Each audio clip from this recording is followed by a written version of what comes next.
तो आज हम लोग देखने वाले हैं क्लोजर्स के बारे में। ये क्लोजर्स ना थोड़े से एडवांस टॉपिक्स में आते हैं जावास्क्रिप्ट के। ये काफ़ी इंपॉर्टेंट भी होता है एट द सेम टाइम। इसको सबसे पहले स्टार्ट करते हैं ना एक डेफिनेशन से। Combination of functions bundled together with reference to its surrounding state. इसको अदर वर्ड्स में देखें तो closure gives you access to an outer function scope from an inner function. कुछ ऐसा लग रहा है कि एक अंदर कोई फंक्शन होगा और बाहर वाले फंक्शन के वैल्यूज को एकदम कॉल करा रहा होगा, ठीक है। इसको एक फंक्शन बना के देखते हैं किस तरीके से क्लोजर लिखा जाता है। मतलब इसको देख के लग रहा है कि एक इनर फंक्शन होगा और एक आउटर फंक्शन होगा, मतलब दो फंक्शन या तीन फंक्शन, जितने भी फंक्शंस बन सके आउटर फंक्शन के अंदर कुछ फंक्शंस नेस्टेड होंगे, कुछ ऐसा लग रहा है, ठीक है। तो इसमें एक फंक्शन बनाते हैं इनिट। इसके अंदर एक इसका कुछ वेरिएबल डिफाइन कर देते हैं, ठीक है, जैसे कि हेलो।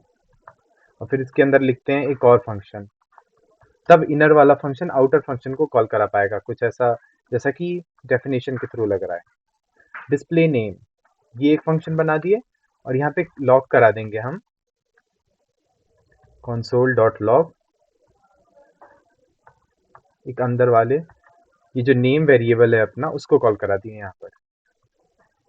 और इस जगह हम कॉल कराएंगे इस वाले फंक्शन को डिस्प्ले नेम, ठीक है। अब ये एक फंक्शन तो यहाँ पे कॉल हुआ, एक और फंक्शन है जो बाहर है, उसको हम लोग यहाँ बाहर कॉल कराएंगे। अब देखते हैं ये क्या देगा हमको, ठीक है। और ये रहा हमारा फंक्शन। तो ये क्लोजर्स में गए और ये रहा हमारा, हाँ। तो ये हेलो आ रहा है यहाँ पे। अब ये किस तरीके से काम किया ना उसका एक बार वर्क फ्लो समझ लेते हैं, उसके बाद फिर देखते हैं क्या आगे करना है। तो सबसे पहले ये जो फंक्शन इनिट हम डिफाइन किए हैं, तो ये कॉल में देखेगा कि हाँ ये फंक्शन इनिट को कॉल कर रहा है, तो ये यहाँ से जाएगा यहाँ पर। और फिर वेरिएबल नेम को एक हेलो समथिंग दे रखे हैं, ठीक है। उसके बाद ये दूसरे फंक्शन को देखेगा जो कि डिस्प्ले करा रहा है नेम, लॉग करा रहा है नेम को। अब ये नेम है हमारा इस फंक्शन के अंदर। अब इस फंक्शन को ये बाहर निकलेगा और डिस्प्ले करा देगा, जो कि इनर फंक्शन है। तो यहाँ पे क्या कर रहा है बेसिकली, तो समरी है इसका, इनर फंक्शन आउटर फंक्शन को कॉल करा रहा है। तो ये एक तरीके का क्लोजर का समरी है। तो अब इसको क्लोजर को ना दो तीन एग्जांपल्स और देखते हैं, उसके बाद फिर और अच्छे से क्लियर हो जाएगा। अगर इसको तब तक हम ना वो इसको कमेंट कर दिए, ताकि दो तीन एग्जांपल्स देखेंगे अपने आप, देखेंगे क्लियर हो जाएगा। तो एक दो फंक्शंस तो हम बना ही रहे हैं, मतलब दो या दो से ज्यादा फंक्शन हो सकते हैं, ताकि एक नेस्टेड फंक्शन का मतलब प्रॉपर व्यू आ सके कि हाँ कहाँ से करना है। तो इसके अंदर एक फंक्शन बनाते हैं एडर, जिसके अंदर हम वेरिएबल या नंबर जो भी होते हैं, argument as an argument number दे देंगे। उसके बाद हम लोग कराएंगे एक और फंक्शन और इसके अंदर एक नंबर दे देते हैं बी, ठीक है। तो यहाँ पे क्या कराने वाले हैं हम लोग, सबसे पहले तो इसको लॉग करा देंगे कंसोल डॉट लॉग और नंबर प्लस बी, मतलब कि इस नंबर को इस बी से सम करा रहे हैं बेसिकली। और हम लोग करा रहे हैं रिटर्न, इधर रिटर्न इस फंक्शन को ऐड। और जो बाहर है हमारा उस फंक्शन को बाहर कॉल कराएंगे। उससे पहले हम लोग एक नया वेरिएबल डिफाइन करेंगे, जैसे ऐड टू 5 कर दिए, ठीक है। और इसको ऐड टू 5। और यहाँ पे एक जो हमारा ये वाला फंक्शन था एडर, एडर उसके अंदर हम कुछ वैल्यू डाल के उसको ऐड कराने का ट्राई करते हैं, फिर देखते हैं ऐड कर रहा है कि नहीं। और यहाँ लॉक करा देंगे। लॉक कराने से ज़्यादा अच्छा रहेगा यहाँ पे ऐड टू फंक्शन जो ऑलरेडी हमारा ऊपर हमने बना रखा है उसको कॉल कराना है यहाँ पर। तो ऐड टू में हम 3 वैल्यू डाल दिए, ठीक है। अब देखते हैं यहाँ पर हमारे क्या दे रहा है ये वैल्यू, ये रहा 13। तो ये क्या कर रहा है बेसिकली, तो ये जो हमारा जो लास्ट में जो फंक्शन कॉल हो रहा है ऐड टू 5, तो ये जो हमारा था ये हमने एक वेरिएबल देके डिफाइन करा है, लेकिन इसके अंदर वैल्यू किसका जा रहा है, इस वाले फंक्शन का, जो कि यहाँ पे चल रहा है। और इसके अंदर एक क्लोजर डिफाइंड है, एक अनदर फंक्शन, तो उसके अंदर हमारा वैल्यू है बी। और बी में क्या हो रहा है, नंबर प्लस बी हो रहा है। इस बाहर वाले फंक्शन को, आउटर फंक्शन को इनर फंक्शन से कॉल करा के सम करा रहे हैं। और फिर एट द उसके बाद हमारा रिटर्न एड रिटर्न कर रहा है, हमारा ये वाला अंदर इनर फंक्शन को रिटर्न करा रहा है। और फिर बाद बाहर में हम उसी वेरिएबल में उस फंक्शन को डाल दिए हैं और फिर उसको कॉल कराने का ट्राई कर रहे हैं। तो ये हमारा क्या आएगा, 10। ये जो नंबर है ये हमारा 10 है। और एड टू 3, ये जो हमारा बी है ये 3 है। तो 3 + 10 = 13। तो ये था एक और फंक्शन का, क्लोजर फंक्शन का एग्जांपल। इसको भी हम लोग कमेंट आउट कर दिए। अब हम लोग देखने वाले एक प्रैक्टिकल एग्जांपल के थ्रू कि प्रैक्टिकली हम लोग इसको कैसे इम्प्लीमेंट कराएंगे। तो इसके लिए हम लोग HTML में जाएंगे, यहाँ पर एक बटन बनाएंगे जिससे ना हम लोग क्लिक करने के बाद कुछ फॉन्ट साइज वगैरह चेंज करने वाले हैं, जिससे हम लोग को रियल आइडिया आएगा कि हाँ क्या हो रहा है रियल इन्वायरमेंट में। तो एक बटन बना रहे हैं तो उसको आईडी देंगे ताकि हम लोग JS फाइल में उसको कॉल करा पाए। तो क्लिक मी करके एक बटन बना दिए और इसके अंदर एक वेरिएबल, मतलब जो हम लोग ऊपर लिखने वाले हैं, जैसे कि लिख देते हैं उसके लिए नेम, कोई चैनल का नेम रख देते हैं।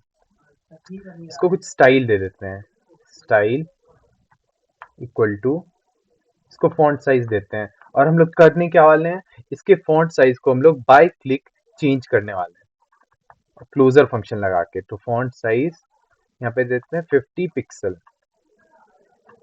और फिर इसको भी आईडी दे देते हैं, इसको भी तो एक्सेस कराना है ना। तो इसको आईडी के नेम दे देते हैं आईडी। और फिर यहाँ पे गए और यहाँ पर हम लोग बाय आईडी उसको कॉल कराएंगे। तो पहला क्या है हमारा, name, function const name equal to document dot get element by ID. ID क्या है, नेम, ठीक है। और हमारा एक है बटन, उसको भी बाय आईडी कॉल कराएंगे, document dot get element by ID और बटन, ठीक है। अब ये दोनों चीज हम लिख चुके हैं। अब इसके अंदर क्या कौन से इवेंट्स होंगे, दो इवेंट्स होंगे, मतलब एक फंक्शन के अंदर दूसरा फंक्शन, और फिर उसके बाद हम लोग साइज चेंज कर रहे होंगे इसका। तो एक इवेंट लिस्टनर लगाएंगे कि हाँ बटन क्लिक होने के बाद क्या होने वाला है, button dot add event listener. तो एक क्लिक इवेंट होगा, उसके बाद क्या होगा, एक फंक्शन डिफाइन करेंगे, जैसे एक एरो फंक्शन दे देते हैं उसके अंदर, एरो फंक्शन ये रहा। अब इसके अंदर हमारा जो भी ऊपर के इवेंट्स हो रहे होंगे, दोनों फंक्शन जो अभी हम लोग डिफाइन करने वाले हैं, उस वो इसके अंदर होंगे। तो अब हम लोग इसके अंदर एक फंक्शन कुछ नेम दे देते हैं यहाँ पे। इसको हम लोग जैसे टेक्स्ट को कुछ चेंज वेंज करने वाले हैं तो टेक्स्ट साइजर कहीं कुछ नेम दे देते हैं, ठीक है। अब इसके अंदर जो हम आर्ग्यूमेंट डालने वाले हैं उसको हम लोग आगे देखते हैं। फंक्शन, एक और function, inner function outer function, तभी तो क्लोजर का कॉन्सेप्ट क्लियर होगा। अब हम लोग करने वाले हैं यहाँ पे चेंज साइज, तो चेंज साइज नेम से ही फंक्शन बना दिया। और इसके अंदर जो हमारा होगा वो होगा हमारा नेम डॉट स्टाइल, स्टाइल में कुछ चेंजेस करने वाले हैं, उसके फॉन्ट और यहाँ का उसका साइज। और यहाँ करने वाले हैं ये, और डॉलर साइन से एक्सेस कराते हैं और इसके अंदर डालते हैं कर्ली ब्रेसेस। और जो हमारा साइज जैसे हमने वहाँ पे डिफाइन करा होगा, ये रहा हमारा font size, size in pixels, pixels में है वो, इसीलिए इसको पिक्सल्स में। और यहाँ पे जो सबसे ज़्यादा ज़रूरी चीज़ होती है वो होती है बैकटिक्स, बैकटिक्स से क्लोज, तभी ये एक्सेस होता है, ठीक है। अब यहाँ पे रिटर्न करा देते हैं नीचे, रिटर्न, रिटर्न हमारा कराने वाला है ये वाला फंक्शन चेंज साइज। और हम लोग नीचे लगाने वाले हैं इसी साइज चेंज के लिए। तो हम लोग यहाँ पे करा क्या रहे हैं, साइज को। तो इस साइज को यहाँ पे एज एन आर्ग्यूमेंट डाल देते हैं, तभी तो इस साइज को यहाँ पे एक्सेस करा पाएगा, ठीक है। अब इसको हम करा देते हैं यहाँ पे एक नया वेरिएबल बना के, उसमें उस फंक्शन को डाल देते हैं, ऊपर वाले फंक्शन को। जैसे कि हम लोग साइज 5 कराने वाले हैं, तो ऊपर वाले फंक्शन को यहाँ से कॉपी करेंगे, तो ये, और इसके अंदर यहाँ पे डालेंगे। और इसके अंदर हमारा क्या होने वाला है, साइज वेरिएबल। तो साइज वेरिएबल के लिए हम 5 कर दे रहे हैं। ठीक है, अब ऑन क्लिक ना, ये हम लोग यहाँ पे कॉल बैक फंक्शन को हटा के सिंपली साइज भी दे सकते हैं।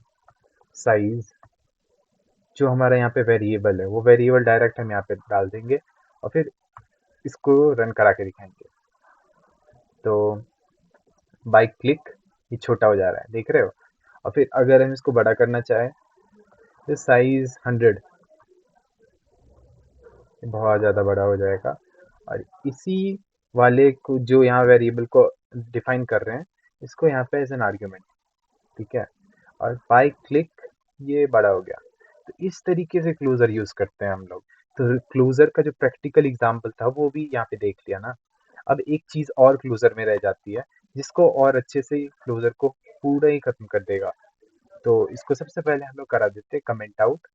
और क्लोजर का एक और छोटा सा एग्जाम्पल देख लेते हैं, जो इस वीडियो को पूरा रैप अप कर देगा। ठीक है, इसके लिए हम लोग एक नया फंक्शन बनाएंगे, जो सब में करते आ रहा है शुरू से ही, फंक्शन के अंदर फंक्शन मेक काउंटर।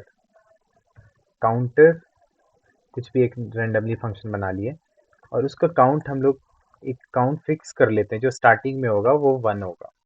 ठीक है, अब इसके अंदर एक फंक्शन लिखने वाले हैं, और जो सब में लिखते आ रहे हैं फंक्शन के अंदर फंक्शन, और इसको हम लोग इंक्रीमेंट दिखा देते हैं। इंक्रीमेंट नाम से रख दिए। ठीक है, अब उसमें लॉग करा दे रहे हैं हम लोग कुछ भी, जैसे कि कंसोल डॉट लॉग। अब ये जो काउंट है ना, इसको एक इंक्रीमेंट करा दे रहे हैं। ओह, 3 हो गया। ठीक है, अब यहाँ पे इसको रिटर्न करा देंगे, इस वाले फंक्शन को जो कि इंक्रीमेंट है। रिटर्न इंक्रीमेंट, जो इंक्रीमेंट वाला फंक्शन जो है नीचे रिटर्न हो जाएगा। अब कॉन्स्ट काउंटर 1। अब ये काउंटर 1 क्या करेगा, ये ऊपर वाले फंक्शन को लेगा। इसको यहाँ से कॉपी करते हैं और नीचे लेके जाते हैं। अब इस वाले फंक्शन में एज अ वेरिएबल कौन सा जाएगा, कुछ नहीं, एम्प्टी वेरिएबल। अब सिंपली हम यहाँ पे काउंटर को कॉल करा देंगे। अब देखते हैं यहाँ पे क्या हो रहा है। अब ये रहा हमारा कंसोल। ये तो रिफ्रेश मारेंगे, रिफ्रेश मारे, और यहाँ पे हमें कुछ दिख नहीं रहा वैसे तो अभी फिलहाल। अच्छा, काउंटर फंक्शन को कॉल कराने के लिए जो स्क्वायर ब्रैकेट्स है वो नहीं करे थे। अब ये 1 आ रहा है, एक बार और इसको कॉल कराते हैं, देखो क्या होता है। इस बार तो डायनेमिक वैल्यू, ओह 2, एक बार 1 एक बार 2, ये चेंज कैसे होते जा रहा है। एक बार और करा के देखते हैं से 3, ये कैसे हो रहा है। तो ये क्या, पूरा जो प्रोग्राम स्ट्रक्चर है ना, ये ऐसे काम कर रहा है कि पहले हमने एक, ये जो फंक्शन था ये नीचे दिखेगा। हाँ, मेक काउंटर, मेक काउंटर क्या है, एक ऊपर जो है आउटर फंक्शन है। उसके अंदर हम लोगों ने एक लेट काउंट इक्वल टू 1 करा था। कॉन्स्ट क्यों नहीं करा, कॉन्स्ट करते तो काउंट इक्वल टू 1 फिक्स हो जाता। तो इसीलिए हम लोगों ने लेट करा। उसके बाद एक नया फंक्शन लिया इंक्रीमेंट। वो क्या करा रहा है, हमारे जो ऊपर वाले काउंट को है वो एक इंक्रीमेंट करा दे रहा है, प्लस प्लस, वही ऑपरेटर का वही होता है, प्लस प्लस कराने से एक इंक्रीज होता है। अब उसके बाद हम लोग ऊपर वाले फंक्शन को कॉल करा दे रहे हैं, रिटर्न करा दे रहे हैं। और फिर नेक्स्ट वाले, जैसे ही वो पार्ट में जाएगा, वो क्या कर रहा है, काउंटर 1 एज अ वेरिएबल हम लोग इनपुट करा रहे हैं और उसमें ऊपर वाले फंक्शन को डाल दे रहे हैं। और फिर उसी को नीचे कॉल करा रहे हैं, तो हम लोग को डायनेमिक वैल्यूज मिल रहा है, एक बार चेंज हो के वैल्यूज आ रहा है। तो यही था टोटल क्लोजर्स के लिए। क्लोजर्स बहुत ही अच्छा टॉपिक होता है, इंटरव्यू पर्पज से हो या किसी और पर्पज से, क्योंकि ज़रूरत इसकी पड़ते रहती है बीच बीच में। तो इसीलिए हम सोचे कि क्लोजर का एक बार बताना ज़रूरी है। तो और भी कुछ सारे कॉन्सेप्ट्स होंगे जेएस में, जो धीरे धीरे करके हम कवर कराते जा रहे हैं, जिससे कि हमारा क्लोजर का जो है डेप्थ टू अपर लेवल तक पूरा क्लियर हो जाए। तो मिलते हैं नेक्स्ट वीडियो में कुछ इंटरेस्टिंग टॉपिक के साथ। तब तक के लिए